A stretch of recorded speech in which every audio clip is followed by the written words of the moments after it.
Primero, gracias Javier y Felipe por la invitación. Para nosotros es un placer contagiar de entusiasmo a pesar de la coyuntura en estos temas de largo plazo. Yo pertenezco a una organización local, pero de organización global, que es el World Business Council for Sustainable Development, una organización que está compuesta, es la organización empresarial más grande que hay en el mundo dedicada a temas de sustentabilidad, como The Voice of Business en estos temas. A nivel local estamos acá en la Argentina hace poco más de 20 años y organizaciones como las nuestras se reproducen en 70 países, teniendo casi cobertura en casi toda la región nuestra, con excepción de Venezuela y Cuba por obvios motivos. Les voy a confesar, cuando nos preguntan a nosotros en el SEAT cómo hacemos para organizarnos con 7 áreas de trabajo, 10 mesas de trabajo especiales, 4 proyectos sectoriales. ¿Cómo es que llegamos a eso y lo hacemos relevante? Principalmente lo que hacemos es conocer cuál es la vanguardia a nivel internacional. Y lo que yo les voy a contar hoy es cuáles son las 3 megatendencias que se están dando a nivel global que están cambiando la fisonomía de la agenda de sustentabilidad para los próximos 5 años. Y por qué esas tendencias que son globales, que no son todas, elegimos 3 que tienen y van a tener, pero ya tienen un fuerte impacto local.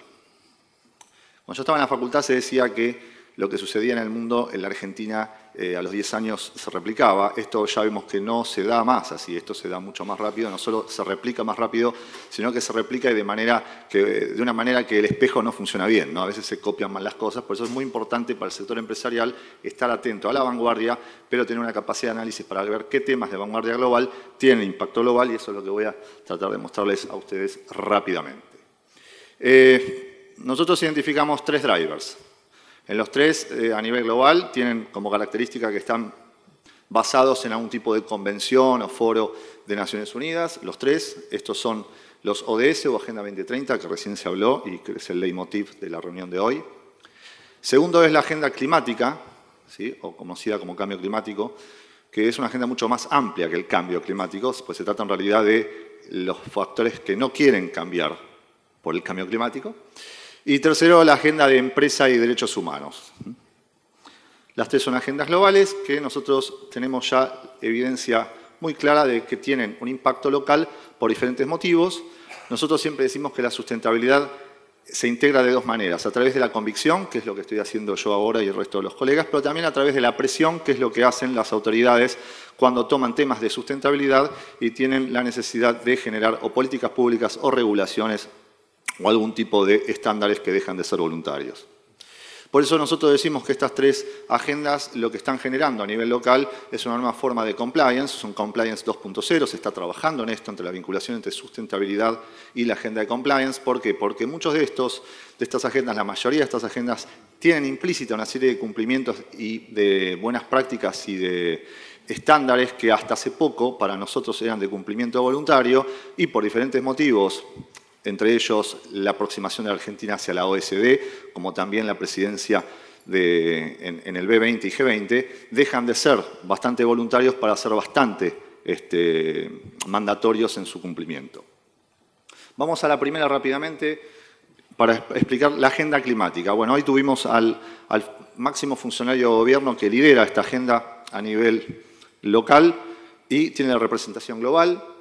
¿Qué pasó con esta agenda? Cuando hace 2 años parecía que los planetas se habían alineado alrededor de lo que era el Acuerdo de París, o lo que es el Acuerdo de París, que tiene que ver con un nuevo protocolo para poner en ejercicio la Convención Marco de Cambio Climático, es decir, estabilizar la temperatura de la atmósfera por debajo de los 2 grados, cuando se veía que se llegaba a un consenso político hacia eso plasmado en este Acuerdo de París. Apareció un cuerpo celeste, por ahí celeste no es la palabra, de Rocketman, apareció y irrumpió con realmente una disrupción respecto a un cambio de liderazgo. Acá hay un tema geopolítico en el cual había un liderazgo por parte de los Estados Unidos que había sido bastante reticente durante, digamos, también la influencia republicana previa a Obama. Con Obama eso cambia, hay cambios no solamente domésticos dentro de los Estados Unidos, sino de posiciones, como les decía, geopolíticas, y se avanzó muchísimo, incluso con una dupla con China en un par y paso muy interesante, y se llegó a este Acuerdo de París. Pero con la llegada de de esta sorpresa del retiro, que en realidad es un retiro bastante para los medios, ¿sí? Porque tarda 4 años el retiro efectivo de la Convención Marco de Cambio Climático, en realidad del Acuerdo de París, pone en duda al menos la velocidad del cambio de esta agenda climática y también pone sobre manifiesto un montón de discusiones que ya estaban dirimidas, ya estaban vencidas ya, pero de nuevo, ¿no? Se vuelve a reinterpretar y bueno, se pone un gran manto de duda respecto a la efectividad de esto. En los últimos 3-4 meses lo que se ve que esto de nuevo se está revirtiendo. Una de las cuestiones que sucedió con la irrupción de Donald Trump y su política de retiro de intereses respecto de la agenda climática es fundamentalmente que para la opinión pública que era neutral a la agenda climática, con la posición de Trump dejó de ser neutral y tomó una posición contraria por oposición a Trump a favor de lo que es la agenda climática, lo cual es como se dice a nivel de opinión pública fue un tiro por la culata. Digamos, la posición no climática es la políticamente incorrecta, la más antipática de todas, y algunos grupos que estaban como disfrazados en actitudes bastante reactivas respecto a la acción climática, hoy son señalados como entorpecedores de este proceso. Es decir, que hay como una especie de quitada de careta por esta irrupción, una opinión pública que, digamos, como dijo el otro día un periodista, Trump le dio prensa gratis a la agenda climática, lo cual hace que justamente sea para nosotros una señal de alerta porque empieza a ser justamente mucho ruido político. De hecho, ahora en las elecciones pasadas, recientes en los Estados Unidos, muchísimos candidatos demócratas hablaron de justamente volver a tomar los toros por las astas respecto a las negociaciones climáticas, al menos en lo que es en la Cámara Baja en Estados Unidos. Como mostraba Carlos Gentile al principio, Argentina, y porque esto es importante para nosotros a nivel local, esta tendencia global a nivel local, es porque el gobierno tomó una posición respecto a esto. Argentina apenas, con la nueva administración, con su política de reinserción inteligente del mundo, así le dicen, cambia nuestro grupo de pertenencia. Argentina estaba en un grupo junto con Venezuela y Bolivia, dentro de lo que es la negociación climática, se llama Like-Minded Group, ¿sí? Lo cual para nosotros era, para lo que es, digamos, el mundo científico, tecnológico, era bastante incómodo estar en ese grupo, pero estuvimos durante 10 años en ese grupo, lo cual nos valió el estar absolutamente aislado de las verdaderas negociaciones climáticas. Con el nuevo gobierno lo que hace es tomar una posición, lo primero que hace es retirarse de ese grupo Like-Minded Group, evaluar en qué nuevo grupo geopolítico se va a meter y presentar una meta que se llama NDC, recargada, es decir, con un nuevo nivel de ambición. Ahora, para nosotros como sector privado, ¿por qué nos interesa esto? Es porque este compromiso que Argentina presenta hacia el mundo de reducción de emisiones de CO2 es, para el sector privado, inversiones que hay que hacer en el corto y mediano plazo. Porque cada reducción de emisión de CO2 implica eficiencia, tecnología o cambio en los procesos productivos. Es decir, que acá hay un plan hacia afuera, que es un compromiso, y un plan hacia adentro, que es de reducción de emisiones, que es lo que Carlos dijo, es con lo que trabajamos con los ministerios para que esos planes sean realistas, ¿sí? Y no sean, digamos, objetivos que no puedan ser cumplibles para la realidad productiva local. Voy muy rápido. Segundo, la agenda de empresa y derechos humanos. Realmente, empresa y derechos humanos uno lo asocia quizás a la reivindicación de derechos políticos y civiles, sin embargo, esta nueva agenda de empresa y derechos humanos, si bien no crea nuevos derechos humanos, lo que hace es clarificar, este es un foro que toma vigencia en el 2010 en Naciones Unidas, clarifica cuál es el rol de la empresa respecto al cumplimiento de los derechos humanos y cuál es el rol de los estados respecto a la protección de los derechos humanos y cuál es el rol tanto del privado y del público para la remediación de la vulneración de los derechos humanos. Esto, si bien no crea nuevas figuras, sí genera nuevas formas de responsabilidad para el sector privado. Todos podemos decir, bueno, nuestras empresas no tenemos una vulneración de derechos humanos porque tenemos un listado de derechos humanos viejo. Es más, además tenemos una mirada de nuestra empresa bastante corta, porque nuestra empresa, para la mirada de la comunidad internacional y para los que son los verdaderos influencers en estos temas, incluyendo la opinión pública, nuestras empresas no terminan con la razón social nuestra, sino que nuestra empresa tiene que ver con nuestra cadena de valor.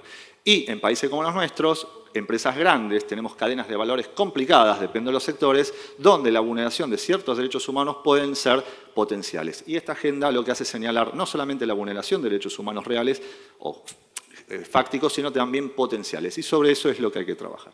Por esto esta agenda es una nueva agenda de riesgos, una agenda que ha crecido muy rápidamente y que el nivel de percolación que ha tenido sobre el sector privado tiene básicamente que ver porque se ha subido a herramientas que el sector privado ya estaba utilizando, herramientas voluntarias como la ISO, las herramientas del Pacto Global y también la ISO 26000 y principalmente las directrices de las multinacionales para la OECD, que dentro de poco, y casi Argentina estando inspector en este grupo, son de cumplimiento obligatorio para las empresas que son argentinas y están realizando actividades tanto en Argentina como en el exterior. ¿Por qué es importante para nosotros acá en la Argentina? Porque el gobierno toma una posición a nivel internacional respecto a la agenda de empresa y derechos humanos, empieza a asistir a los foros con esta nueva agenda, ya no de persecuciones políticas, sino que la agenda de derechos humanos tiene que ver con género, tiene que ver con identidad sexual, tiene que ver con modern slavery, esclavitud moderna, tiene que ver con poblaciones indígenas, tienen que ver con acceso a la energía. O sea, hoy la agenda de derechos humanos es muy cercana a la actividad empresarial y tiene muchísimo impacto en una gestión de riesgos para países como los nuestros. El gobierno, además, hacia adentro y a nivel doméstico, lanza un plan nacional de empresa de derechos humanos en el cual invita a las empresas a trabajar, en principio, en lo que sería una evaluación de la línea de base. Pero el tema ya está en agenda, por eso digo, esto es parte del compliance futuro 2.0, como le decimos. Tercero, los ODS. Recién escuchaba a Tamar, una de las voces más habilitadas para hablar de estos temas a nivel global y a nivel local. Nosotros, ahora voy a hacer lo que llaman el sneak peek, ¿sí? Yo no puedo en realidad presentar esto porque la semana que viene nosotros estamos presentando nuestro informe consolidado de ODS y sector privado en nuestra plataforma. Pero yo les voy a adelantar algunas cuestiones respecto de esto. A nosotros nos preocupó ya en el 2014-2015 que sobre ODS se hablaba mucho y nos preocupaba que se generaba una cantidad de expectativas, sobre todo sobre el sector privado, que después, si no se cumplían, iban a generar mayor desconfianza y erosión en el trust, en el business, que es muy bajo a nivel mundial.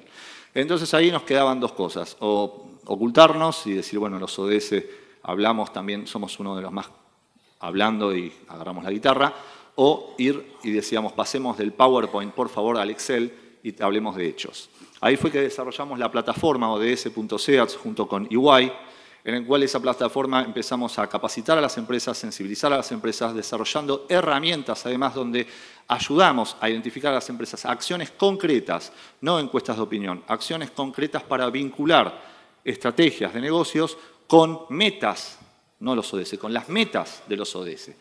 ¿Por qué? Pues los ODS uno los lee y todos estamos de acuerdo con los 17, pero cuando uno empieza a ver las metas empieza a ser más selectivo, empieza a decir, este tiene que ver con mi negocio, este tiene que ver menos con mi negocio, aunque me gusta. Algunos hallazgos. De nuevo, esto no es una encuesta de opinión, esto es relevamiento de casi 200 acciones concretas identificadas y documentadas por parte de, hoy son 64 las compañías que han trabajado con nosotros en estas acciones identificadas concretas. Tenemos 16 ODS impactados de manera directa, lo que es importante es cuánto han sido impactados de manera indirecta. Estos son los sectores que más han contribuido en términos de hit sobre los ODS. El sector, obviamente, los sectores que más han contribuido es el sector alimenticio, el sector agrícola y el sector de oil and gas. Esto copia muy bien la composición de nuestro PBI a nivel local. Igual hay otros sectores que están creciendo y mucho. Y por último, ¿cuáles son los ODS más contribuidos por estas empresas? Se revirtió la tendencia el año pasado y empieza a crecer muy fuertemente el ODS 12, que es, y tiene que ver con la empresa, esto make business sense, es producción y consumo sustentable. Es el ODS que más ha crecido, seguido por trabajo decente, el ODS 8, y el de educación, que es interesante ver los hallazgos cuando hacemos el breakdown dentro de lo que es educación, por qué las empresas están apoyando e invirtiendo en educación. No es por una cuestión filantrópica, sino que cuando vemos el breakdown, las acciones están encaminadas a lo que es, digamos, educación y capacitación para empleo, ¿sí? Estamos hablando de garantizar mano de obra calificada en el futuro inmediato. Por último, como les decía, estamos en el sector privado, en el mundo tiene un trust bajo. Sin embargo, las expectativas, la gente espera del sector empresarial muchas cosas, o sea, hay una combinación de un cóctel que es bastante fatal. Fíjense, estamos en ese cuadrante. Hay altas expectativas respecto al sector empresarial, pero hay bajo trust, bajo confianza, entonces nos quedan dos. O nos movemos hacia atrás y tengamos baja confianza y baja credibilidad, una especie de Homero Simpson de la sustentabilidad pública, o realmente hacer los deberes y aprovechar las altas expectativas y dar una respuesta realista y generar y aprovechar la agenda de sustentabilidad como un verdadero generador de puentes hacia la sociedad civil, la opinión pública y otros stakeholders. Bueno, hasta acá es todo. Como sé que esto es aburrido y quizás no me han entendido, me traje un grupo de obsecuentes que van a reemplazar cualquier tipo de déficit en el aplauso. Gracias.